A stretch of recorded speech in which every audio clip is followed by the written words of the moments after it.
एक amusement park जहां सालों पहले 5 बच्चे गायब हो गए, मगर आज भी वहां कुछ तो है जो लोगों का शिकार कर रहा है। क्या ये कोई इंसान है या फिर कोई आत्मा? देखेंगे आज की वीडियो में, जो 2023 में आई film five night at Freddy's के बारे में है। So now with that said, let's roll the intro.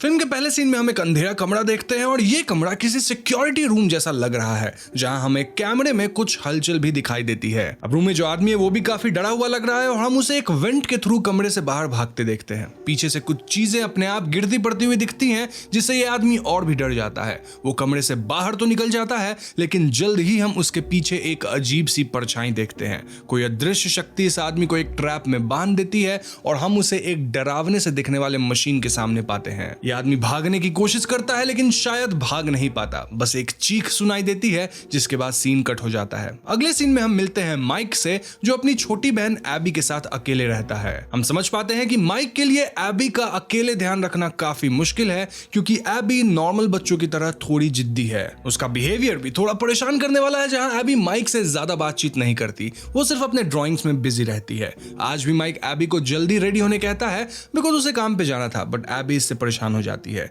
आगे हम माइक को अपने जॉब पर देखते हैं और माइक किसी अम्यूजमेंट पार्क में सिक्योरिटी के तौर पे काम करता है। इस दौरान हम माइक को अपने किसी कलीग को अपनी एक किताब दिखाते देखते हैं। इस किताब का नाम था थियरी ऑफ ड्रीम्स और माइक बताता है कि वो इस किताब में काफी यकीन करता है। इस किताब के अनुसार इंसान अपने पुराने यादों से सपनों के जरिए जुड़ सकता है, बिकॉज हमारा ब्रेन एक घटना के याद और उसके एक्चुअल घटित होने में फर्क नहीं कर पाता। लेकिन माइक के दोस्त को उसकी ये बात बेबुनियाद लगती है और वो माइक को भी इस पर ज्यादा ध्यान ना देने की सलाह देता है। अब उस दिन काम के दौरान माइक के साथ एक हादसा होता है। वो देखता है कि पार्क में मौजूद एक बच्चे को कोई आदमी अचानक उठा ले जाने लगता है और माइक तुरंत एक्शन मोड में आ जाता है और उस आदमी को धर दबोचता है। वो उसे काफी मारने पीटने लगता है, बिकॉज माइक ने सोचा था कि ये आदमी कोई किडनैपर है, मगर ये आदमी तो उस बच्चे का पिता निकलता है। इस हादसे के बाद ऑब्वियसली माइक को नौकरी से निकाल दिया जाता है। तो अगले सीन में हम माइक को एक करियर काउंसलर के ऑफिस में देखते हैं, जो राइटफुली माइक को पॉइंट आउट करता है कि उसके अनरिलायबल बिहेवियर के कारण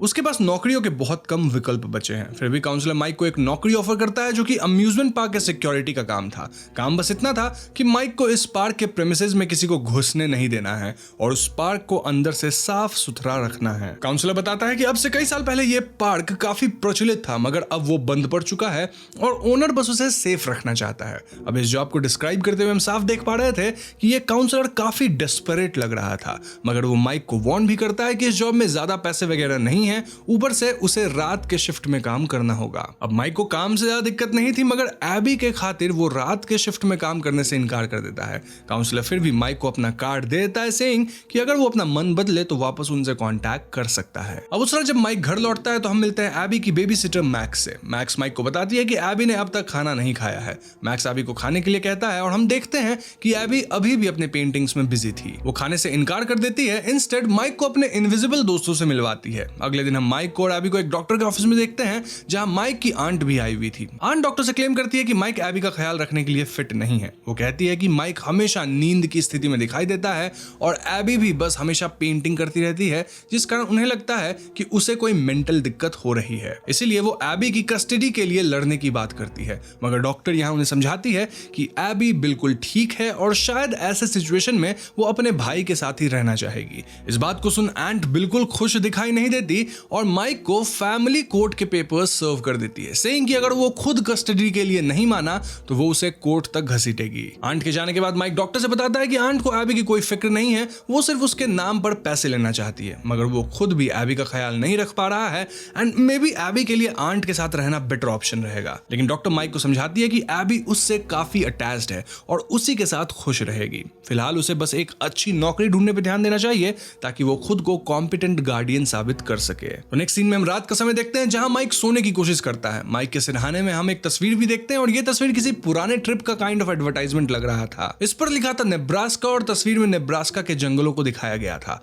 हम देखते हैं कि माइक इस तस्वीर को देखते हुए सो जाता है और अपने सपनों में वो इसी जगह खुद को पाता है। यहाँ माइक एक छोटा बच्चा है जो अपने माता पिता और छोटे भाई के साथ घूमने आया है। सारा परिवार आपस में हंसी मजाक करता हुआ दिखाई देता है, लेकिन अचानक ही कोई अनजान आदमी माइक के छोटे भाई को को किडनैप कर लेता है। माइक देखता है कि ये आदमी उसके भाई को एक गाड़ी में भरकर कहीं ले जाने लगता है। वो उस गाड़ी के पीछे दौड़ता है मगर कुछ कर नहीं पाता। इस भयानक मेमोरी के साथ ही माइक की नींद टूट जाती है और अगले दिन माइक वापस से काउंसलर के जॉब ऑफर को कॉन्टेम्पलेट करता है और इस जॉब को एक्सेप्ट कर लेता है। काउंसलर इस बात से काफी खुश नजर आ रहा था। देन उस दिन माइक को जॉब से जुड़ी सारी महत्वपूर्ण जानकारी दे दी जाती है। एंड देन उस रात हम माइक को उस अम्यूजमेंट पार्क में आते हुए देखते हैं जिसका नाम था फ्रेडीज फैज़बियर्स। काउंसलर माइक को बताता है कि 1980s में बच्चों के बीच ये पार्क काफी मशहूर था मगर फिर किसी हादसे के कारण इसे बंद कर दिया गया। पार्क के अंदर कैमरा वगैरह लगे हुए थे और माइक को बस इस बात का ध्यान रखना है कि कोई पार्क के अंदर दाखिल ना हो। अब पार्क के अंदर पहुंचकर माइक थोड़ा बहुत एक्सप्लोर करता है जब उसे एक पुराना वीडियो मिलता है। वीडियो में फ्रेडीज पार्क के बारे में एक्सप्लेन किया गया था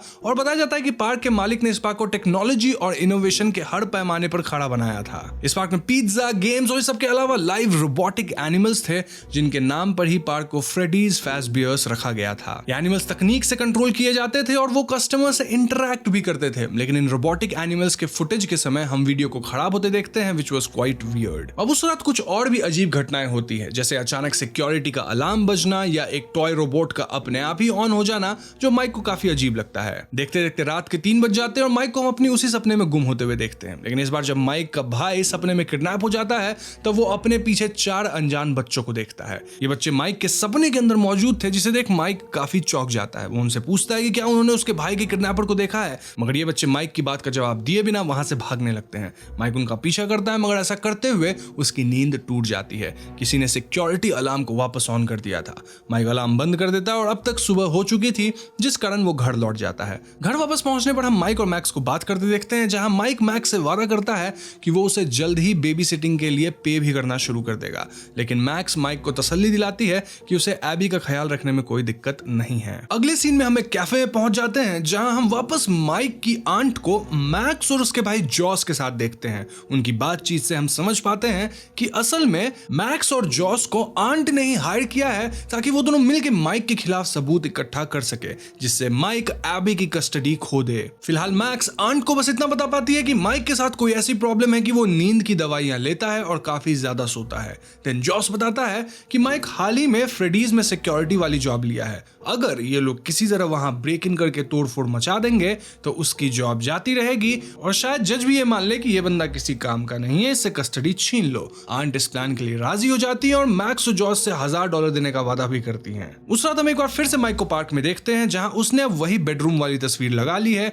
जिसकी मदद से वो अपने सपने में दाखिल हो पाता है। एक बार फिर माइक को वही सपना और वही बच्चे दिखाई देते हैं और माइक उनसे पूछता है कि क्या उन्होंने उसके भाई को किडनैप होते हुए देखा था। माइक उनसे मदद के लिए काफी रिक्वेस्ट करता है मगर इस सब में वो खुद ही जख्मी हो जाता है। उसके सामने एक बच्चे की आंखें काली पड़ने लगती है जिसे देख वो चीख उठता है और उसकी नींद टूट जाती है। इधर बाहर कोई पार्क का अलार्म बजाता है और हम देखते हैं कि माइक से मिलने आई है वेनेसा जो लोकल पुलिस है। हमें पता चलता है कि वेनेसा अक्सर पार्क का जायजा लेने आती रहती है क्योंकि वो बचपन से ही फ्रेडीज से बहुत अटैच्ड है। वेनेसा माइक के हाथ में लगी चोट और उसकी लाल लाल आंखें देख उससे पूछती है कि कहीं वो जॉब पे सो तो नहीं रहा था, लेकिन माइक वेनेसा की बातों को टाल देता है। आगे हम वेनेसा और माइक को बातें करते देखते हैं जहां वेनेसा कुछ अजीब बातें बताती है। वो माइक से कहती है कि इस पार्क में कोई भी सिक्योरिटी गार्ड टिक नहीं पाता क्योंकि इस पार्क में कुछ तो अजीब है जो लोगों को परेशान कर देता है। 80s में भी यहाँ कुछ छोटे बच्चे गायब हो गए थे जिस कारण से ही इस पार्क को बंद कर दिया गया था। इस पॉइंट पे वेनेसा पार्क से काफी फैसिनेटेड दिखती है और माइक को अंदर ले जाती है। हम देखते हैं कि वो कुछ बटन्स को ऑपरेट करती है जिससे सामने के स्टेज पे हम फ्रेडीज के उन्हीं रोबोटिक एनिमल्स को पावर में आते देखते हैं। एक बियर, बनी और इवन एक चिकन जो अब लाइट्स और साउंड्स के साथ म्यूजिक बजा रहे थे।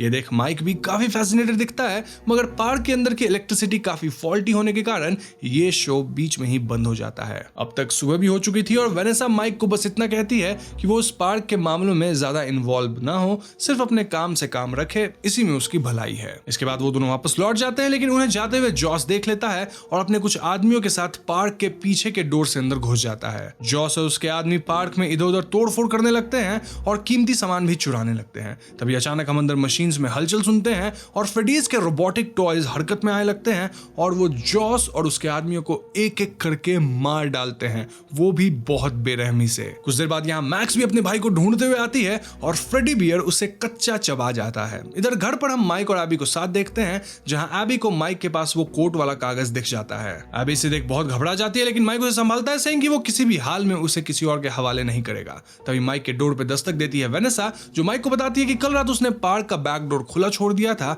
जिस कारण किसी ने फ्रेडीज के अंदर लूटपाट की है। यही नहीं, पुलिस को वहां माइक के स्लीपिंग पिल्स भी मिले थे, जिसके बारे में वेनेसा उसे कन्फ्रंट करती है। वेनेसा बताती है कि अगर उसने ये रॉबरी रिपोर्ट कर दी तो माइक की जॉब चली जाएगी, इसीलिए वो उससे सब कुछ सच सच बता दे। ये सुन माइक वेनेसा को अपने बचपन का हादसा रिवील करता है कि कैसे वो, उसका छोटा भाई गैरेट और उनके पेरेंट्स नेब्रास्का एक ट्रिप पे गए थे जब किसी ने उसके भाई को किडनैप कर लिया था, लेकिन उस किडनैपर का और माइक के भाई का कभी कोई पता नहीं चला। इनफैक्ट पुलिस भी कुछ नहीं कर पाई। कुछ साल पहले उसके पेरेंट्स की भी इसी दुख में मौत हो गई और अब वो और एबी अकेले रहते हैं। ऐसे में माइक हर हाल में उस किडनैपर को ढूंढना चाहता है और उसका मानना है कि उसने उस दिन उस किडनैपर को देखा था, मगर फॉर सम रीजन उसका दिमाग उस मेमोरी को ट्रॉमा के कारण फिगर नहीं कर पा रहा है। इसीलिए वो हर रात स्लीपिंग पिल्स लेकर सोता है ताकि अपनी उसी याद को खंगाल सके और किसी तरह अपने भाई के किडनैपर को पकड़ सके। माइक की ये कहानी सुन वेनेसा उसे जाने देती है, मगर उसके पिल्स फेंक देती है, सेइंग कि चाहे कुछ भी हो जाए वो फ्रेडीज के प्रेमिसेस में नींद नहीं ले सकता।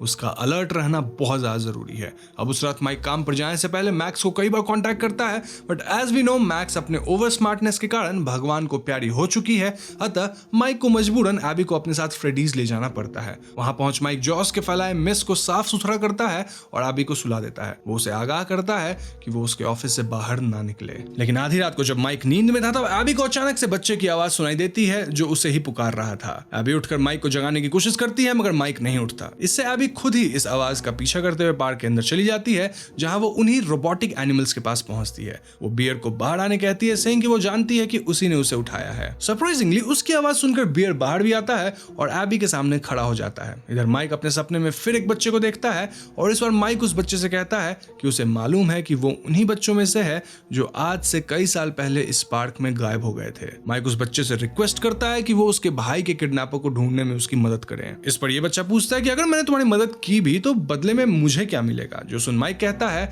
कि वो कोई भी कीमत अदा करने के लिए तैयार है। लेकिन तभी बैकग्राउंड में हम एबी की चीख सुन पाते हैं, जिससे माइक की नींद भी खुल जाती है और सपने में वो आखिरी बार उस बच्चे को एक एनिमल की तस्वीर बनाता देखता है। अब नींद खुलने के बाद माइक देखता है कि एबी अपने बिस्तर से गायब है और वो उसी की चीख सुनता है और पार्क के अंदर भागता है। अंदर माइक एबी को उन्हीं रोबोटिक एनिमल से घिरा हुआ पाता है और माइक को लगता है कि एबी खतरे में है। वो एक चेयर उठाकर बियर पे हमला करने वाला होता है, लेकिन एबी उसे रोक लेती है। वो बताती है कि वो तो बस इन एनिमल्स के साथ खेल रही थी, वो सब उसके दोस्त हैं। और माइक भी देखता है कि एनिमल्स बिल्कुल ऑटोमेटिकली चल पा रहे हैं और एबी से इंटरैक्ट भी कर रहे हैं। अब पहले तो माइक को लगता है कि शायद इन खिलौनों को कोई बाहर से कंट्रोल कर रहा है, मगर चेक करने पर उसे कुछ भी नहीं मिलता। ये देख माइक पूरी तरह शॉक्ड हो जाता है और एबी माइक को उन्हें इंट्रोड्यूस करवाती है, जो थे हू बियर फ्रेडी, बॉनी, फॉक्सी और गाल। अब तक सुबह हो चुकी थी और माइक ये सब देख काफी परेशान भी हो चुका था, अतः वो एबी को चलने कहता है। लेकिन जाने से पहले एबी फ्रेडी को एक ड्राइंग गिफ्ट करती है और उसे हक भी करती है। वो फ्रेडी और बाकी सबको उससे दोस्ती करने के लिए धन्यवाद देती है और उन्हें गुड बाय तक कहती है और ये रोबोट्स रिस्पॉन्ड भी करते हैं। ये सब देख ऑब्वियसली माइक परेशान था, लेकिन उस वक्त एबी को लेकर वहां से चला जाता है। अगले सीन में हम एबी और माइक को घर पर देखते हैं और माइक एबी की बनाई तस्वीरों को देख रहा होता है, जहां वो एक तस्वीर देखकर चौंक जाता है। असल में ये उसी किडनैपिंग की तस्वीर थी। जी हाँ, माइक और एबी के भाई गैरेट की किडनैपिंग की। लेकिन यह हादसा एबी की आंखों के सामने नहीं हुआ था, जिस कारण इस तस्वीर को बना पाना एबी के लिए यूं ही मुमकिन नहीं था। जब एबी उठती है तो माइक उससे इस बारे में पूछता है और एबी बताती है कि उसे यह नजारा उसके दोस्तों ने यानी उन्हीं मशीन्स ने दिखाया है। वो बताती है कि वो भी उसी बच्चे से मिली थी जिससे माइक पिछली रात मिला था और उसी के दिखाने पर एबी ने यह तस्वीर बनाई। माइक एबी से पूछता है कि क्या उस बच्चे ने एबी को उस किडनैपर के बारे में बताया। अब ये सुनकर एबी एक अजीब बात कहती है। वो कहती है कि वो लोग उसे किडनैपर के बारे में कुछ नहीं बताए और वो बस किसी येलो रैबिट के बारे में बात करते रहते हैं। एबी माइक से वादा करती है कि वो किडनैपर के बारे में भी उनसे जरूर पूछेगी। तो अगली रात हम फ्रेडीज में वेनेसा को मौजूद देखते हैं, जो पार्क की दीवार पर लगी एक तस्वीर ध्यान से देख रही थी। इस दीवार पे कई ड्राइंग्स लगी थी, जिनमें से एक किसी येलो रैबिट की थी जो कुछ दूसरे बच्चों के साथ इस पेंटिंग में मौजूद था। तभी यहाँ माइक और एबी भी आ जाते हैं और एबी तुरंत अपने दोस्तों के साथ खेलने चली जाती है। यहाँ एबी को फ्रेडी और बाकी सबसे बात करते देख वेनेसा बिल्कुल भी शॉक नहीं होती, प्रूविंग कि उससे इस बारे में पहले से पता था। वो बताती है कि ये रोबोट्स वाकई उन्हीं बच्चों की आत्मा से हॉन्टेड है जो 80s के दशक में इस पार्क में गायब हुए थे। इस बीच एबी वेनेसा और माइक के पास आती है और बताती है कि वो सब एक कासल बनाना चाहते हैं जहां वो लोग खेल सके। ये सुन माइक अनकंफर्टेबल दिखता है, लेकिन वेनेसा बहुत ही कामली मान जाती है। हम देखते हैं कि फ्रेडी और बाकी एनिमल्स और एबी देन माइक और वेनेसा मिलकर टेबल्स और चेयर से एक कासल बनाते हैं, जिसके अंदर वो सभी आराम से लेट जाते हैं। तभी वेनेसा और माइक इस कासल के लिए एक रूफ ढूंढने लगते हैं और हम वेनेसा और माइक को स्टोर रूम में देखते हैं, जहां वेनेसा माइक को बताती है कि पुराने टाइम में वर्कर्स यहाँ काफी टेबल क्लॉथ्स वगैरह रखते थे जिससे वो लोग रूफ बना सकते हैं। मगर माइक सिचुएशन की वियर्डनेस को पॉइंट आउट करता है और वेनेसा पूछता है कि आखिर यहाँ चल क्या रहा है। बदले में वेनेसा कहती है कि माइक को कभी भी एबी को यहाँ लाना नहीं चाहिए था, उसने एबी को इस सब में शामिल किया है। लेकिन माइक वेनेसा को बताती है कि इस पार्क में कुछ अजीब है। उसे ऐसा लगता है मानो यहाँ आकर वो अपने भाई के बहुत करीब पहुंच गया है। उसे ऐसा लगता है कि यहीं पर वो अपने भाई के किडनैपर को ढूंढ सकता है। अब माइक की बात सुन वेनेसा और भी परेशान हो जाती है और उसे वार्न करती है कि वो इस सबसे दूर रहे। लेकिन तभी माइक की नजर स्टोर रूम के कोने पर पड़े एक दूसरे मशीन पे पड़ती है जो किसी यूनिफॉर्म जैसा था, मगर मैकेनिकल यूनिफॉर्म, मानो उसे कोई पहन सकता हो। माइक इस बारे में वेनेसा से पूछता है, मगर वेनेसा एक बार फिर माइक को इससे दूर रहने कहती है। वो उसे इतना बताती है कि 80s में परफॉर्मर्स इस सूट को पहनकर परफॉर्म करते थे, मगर ये सूट बहुत अनस्टेबल है और नुकसान भी पहुंचा सकता है। एग्जाम्पल के तौर पे वेनेसा उस मशीन में एक लकड़ी डालकर दिखाती है जिसे उस मशीन के स्क्रूज तुरंत काट देते हैं, जो देख माइक काफी परेशान हो जाता है। खैर, बाहर आने पर माइक और वेनेसा देखते हैं कि एबी अब भी उन रोबोट्स के साथ खेल रही है, मगर खेलते खेलते वो अचानक एक फ्रेडी के गिटार को छू देती है जिससे उसे शॉक लग जाता है। एबी को ज्यादा चोट तो नहीं पहुंचती, मगर वो कुछ देर के लिए बेहोश जरूर हो गई थी। एबी को होश आने के बाद वेनेसा माइक को चेतावनी देती है कि चाहे कुछ भी हो जाए वो वापस एबी को यहाँ नहीं ला सकता, वरना कुछ बहुत बुरा हो सकता है। अब इस हादसे से खुद माइक भी एबी के लिए चिंतित हो जाता है और अगले ही दिन उसकी देखभाल करने के लिए आंट को बुलावा देता है। ये बात एबी को बिल्कुल अच्छी नहीं लगती, मगर माइक उसे समझाने के लिए नहीं रुक पाता और वो वापस फ्रेडीज लौट जाता है, जहां वो नींद की गोलियां लेकर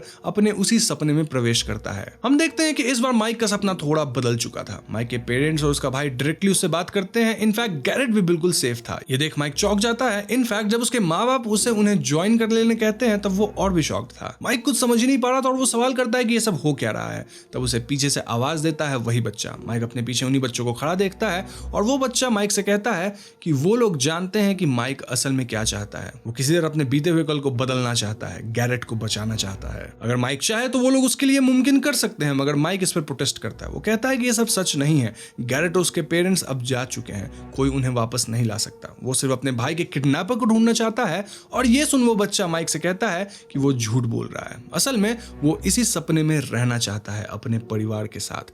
बदले में बस उसे एक छोटी सी कीमत चुकानी है, उसे एबी को उनके हवाले करना होगा। माइक देखता है कि उसके माँ बाप और इवन उसका भाई उसे यही करने को कहते हैं। वो कहते हैं कि एबी फ्रेडी और दूसरे एनिमल्स के साथ ही खुश रहेगी, माइक को उसे कुर्बान कर देना चाहिए। उनकी बात सुन माइक भी एक पल के लिए राजी हो जाता है, मगर अगले ही पल उसे एबी की याद आती है। वो तुरंत इनकार कर देता है, मगर तब तक देर हो चुकी थी और माइक के आसपास चीजें बदलने लगी थी। सब कुछ गायब होने लगा था और वो बच्चे माइक पर हमला कर देते हैं। जब माइक की नींद खुलती है तो वो खुद को उसी ट्रैप में बंधा पाता है जहां हमने फिल्म का पहला सीन देखा था। माइक देखता है कि ये जगह एक स्टोर रूम है जहां मैक्स और बाकी विक्टिम्स की लाशें पड़ी हुई हैं। ये मशीन्स माइक को भी मारने ही वाले होते हैं, मगर माइक किसी तरह वहां से भाग निकलता है। इधर एबी घर में आंट के साथ होती है जब अचानक हम डोर पर फ्रेडी और उसी बच्चे को देखते हैं। ये दोनों एबी से कहते हैं कि वो उसे लेने आए हैं। एबी को पता ही नहीं चलता कि ये दोनों पहले ही आंट पे हमला कर चुके हैं और वो उनके साथ जाने के लिए तैयार हो जाती है। इधर माइक को होश आता है और वो खुद को वेनेसा के साथ पाता है। वेनेसा उसे बताती है कि वो उसे काफी जख्मी हालत में पार्क के बाहर मिला था। माइक वेनेसा को उन मशीन्स के बारे में हुई सारी घटना बताता है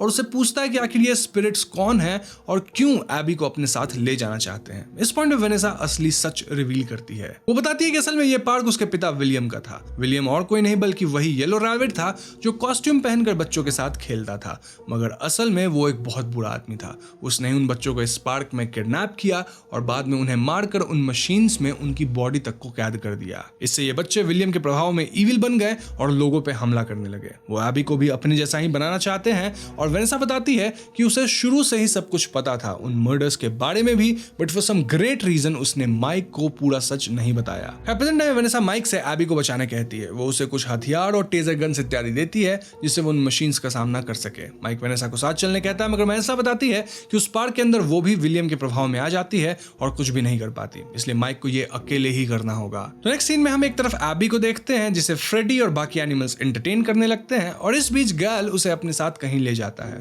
दूसरी तरफ माइक पीछे से वेंट के अंदर दाखिल होता है और एबी को ढूंढने लगता है। फ्रेडी, फॉक्सी और बॉनी गाने बजाने लगे थे और माइक उन्हें इलेक्ट्रिक शॉक देकर बेहोश कर देता है। इधर गैल एबी को उसी खतरनाक सूट में डालने की कोशिश करता है, लेकिन एन मौके पे वहां माइक आ जाता है और वो गैल को बेहोश कर देता है। माइक एबी से माफी मांगता है और उससे वादा करता है कि वो उसे हर हाल में प्रोटेक्ट करेगा। वो दोनों वहां से भागने की कोशिश करते हैं, मगर फॉक्सी एबी पे हमला कर देता है। तभी कोई माइक को अपने कब्जे में लेता है, वही येलो रैबिट जो कोई और नहीं बल्कि विलियम था। विलियम अब भी जिंदा था और वो उन बच्चों की आत्मा को अब तक कंट्रोल कर रहा था। वो और कोई नहीं बल्कि वही काउंसलर था जिसने माइक को ये नौकरी दी थी। इस मोमेंट में भी विलियम फ्रेडी और बाकी एनिमल्स को एबी और माइक पे मार डालने के लिए इनकरेज करता है और वो माइक को बताता है कि उसी ने उसके भाई को किडनैप करके मारा था और वही अब उसका भी अंत करेगा। मगर एन मौके पे यहाँ वेनेसा वेनेसा आ जाती है जो एबी को बचा लेती है। वेनेसा विलियम का सामना करती है और उसे रुक जाने को कहती है। वो विलियम पे गोली तान देती है, सेइंग कि वो उसे और गलत काम करने नहीं देगी। यहाँ कहानी का सबसे जरूरी पहलू सामने आता है, दैट वाज कि विलियम ने वेनेसा को हमेशा से अपने प्लान में शामिल रखा था।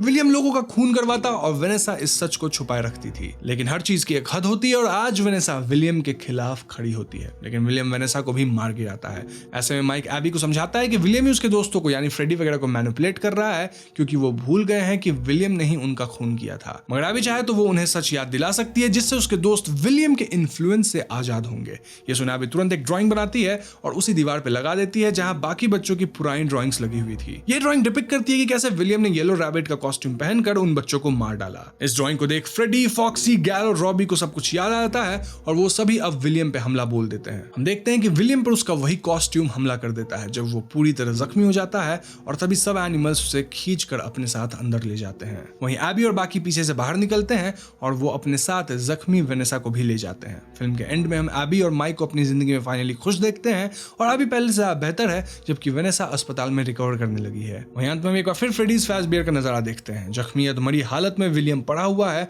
और वो उसी बच्चे की आत्मा को अपनी तरफ आता देखता है जिसने एबी और माइक से बात की थी। वो बच्चा विलियम को उसी हालत में एक कमरे में बंद कर देता है और इसी के साथ ये कहानी समाप्त हो जाती है। तो दोस्तों ये थी film five night at Freddy's की पूरी कहानी, जो कि काफी स्ट्रेट फॉरवर्ड है और ये फिल्म इसी नाम की वीडियो गेम फ्रेंचाइजी पे बेस्ड है जिसे एमा टैमी ने डायरेक्ट किया है। अब कुछ सवाल है जो हमारे दिमाग में इस कहानी को देखकर आता है, जैसे ये कि आखिर विलियम ने अब तक इस पार्क को रखा ही क्यों था? वो क्यों यहाँ सिक्योरिटी हायर करना चाहता था जब असल में ये जगह हॉन्टेड थी? तो जवाब ये है कि विलियम अपना सालों पुराना क्राइम बाहर आने नहीं देना चाहता था और उसे मालूम था कि अगर पुलिस या किसी इंसान को उन किडनैप बच्चों के रिमेन्स उन मशीन्स में मिल गए तो वो पकड़ा जाएगा। इसीलिए उसने इस पार्क को आउट ऑफ रीच रखने की कोशिश की। बाकी वो पागल तो था ही, अब भी उन बच्चों को कंट्रोल करना चाहता था। उसके लिए मुमकिन भी था क्योंकि उन बच्चों की आत्माएं हमेशा के लिए इस पार्क से जुड़ गई थी। दूसरा सवाल ये कि आखिर बच्चों की आत्माएं विलियम की बात सुन क्यों रही थी? वेल, कहानी में क्लियर किया गया है कि इतने सालों में बच्चे ये भूल गए हैं कि उनका असली दुश्मन विलियम खुद है। विलियम ने अपने साथ बच्चों की एक खुशहाल तस्वीर लगा दी थी